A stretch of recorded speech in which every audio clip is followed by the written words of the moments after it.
self-love has been emphasized as a powerful tool when it comes to self-improvement. And even in general, it is often said that you need to love yourself. You need to embrace yourself for who you are and love yourself. And I've actually made videos pertaining to self-love and the uses behind it when it comes to using self-love to manifest their goals and to achieve. However, I've also realized that there's an opposite side of this, and this video will serve as a devil's advocate. And I'm going to make an argument on the other side and say that self-love is not necessarily needed to manifest your goals. So what do I mean? Stick around till the end of this video for the full context behind why I'm saying what I'm saying. Now, to get started, let's understand that this relates to being positive. And again, most people in these self-improvement spaces, they stress loving yourself. It's very important to love yourself for who you are. It's used in a very lofty way.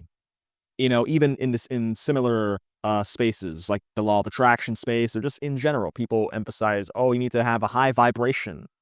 High vibration. Love yourself to raise that vibration, to attract love into your life. Things like that. It's commonly said that you need to love yourself to manifest or achieve your goals, but I find that this isn't necessarily true. In reality, self-love can't really be forced. You can't force yourself to love yourself. And you don't need to. It's not a requirement to achieving your goals.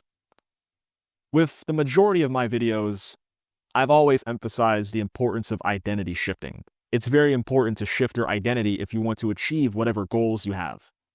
I never necessarily said that you needed to love yourself. It's important to let go and, to have low attachment. It's important to have an internal receptivity to receiving. But I never once said that self-love was an obligation, because it's not. And I want to emphasize this. If someone loves themselves, they don't necessarily need to affirm it sporadically during their day-to-day life. They don't need to affirm it in that way.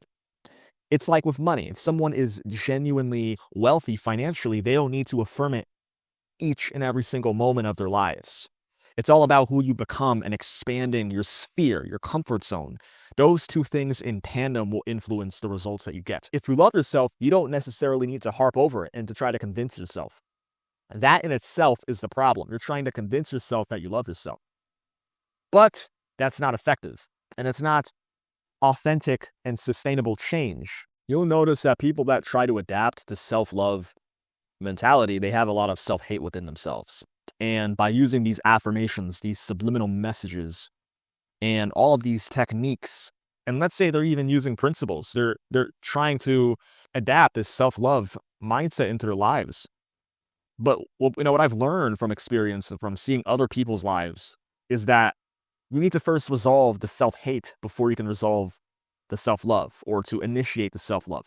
You need to remove the old foundation before inserting a new one.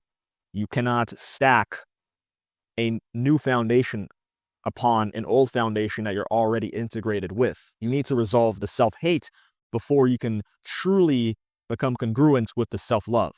And often the self-love movement, it causes an escape or an overcompensation for self-hate, because it's very easy to try and overcompensate for your deficiencies and your inadequacies.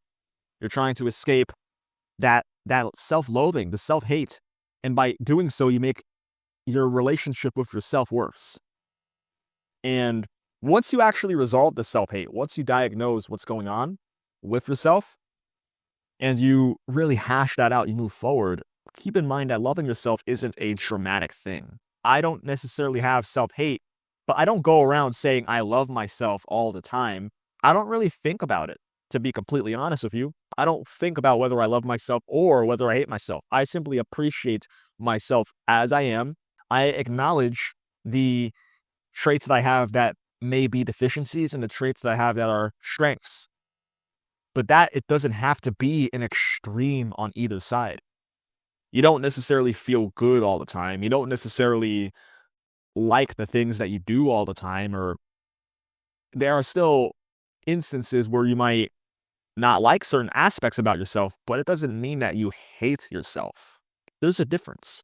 It doesn't have to be such a personal and, such a self-ingrained thing. Self-love isn't dramatic.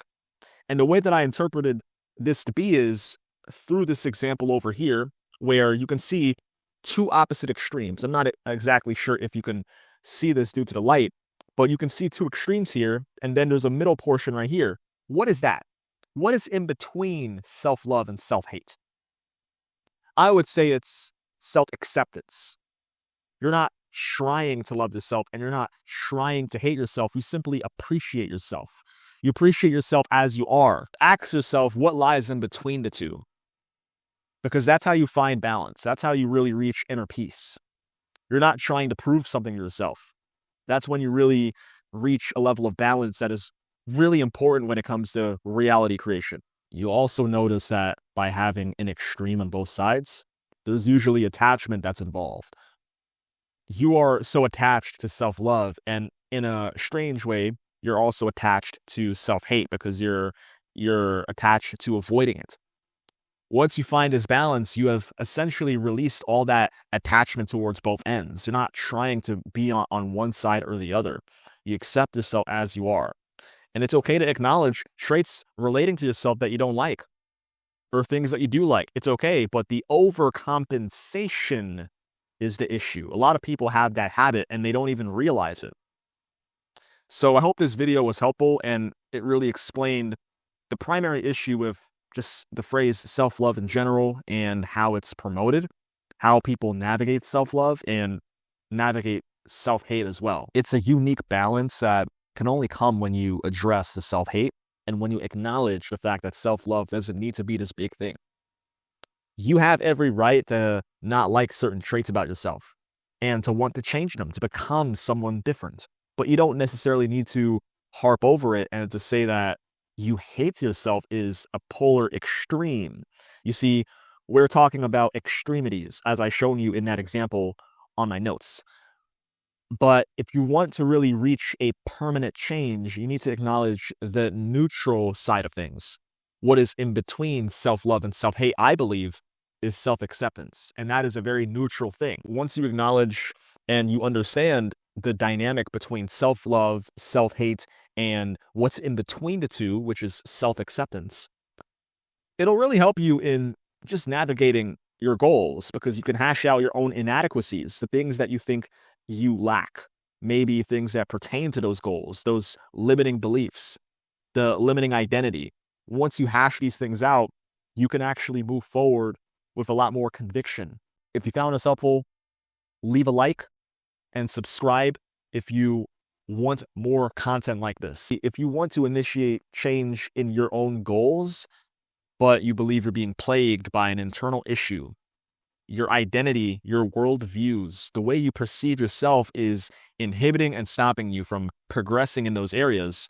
If that is you and you're absolutely certain that it's an internal issue, I encourage you to go down there in the description to schedule your free coaching call where we'll work together and really analyze what's going on with you in your life and what's actually plaguing you right now and the solutions you'll need to reconfigure your identity and to really master your internal world and move forward and create a breakthrough in your life.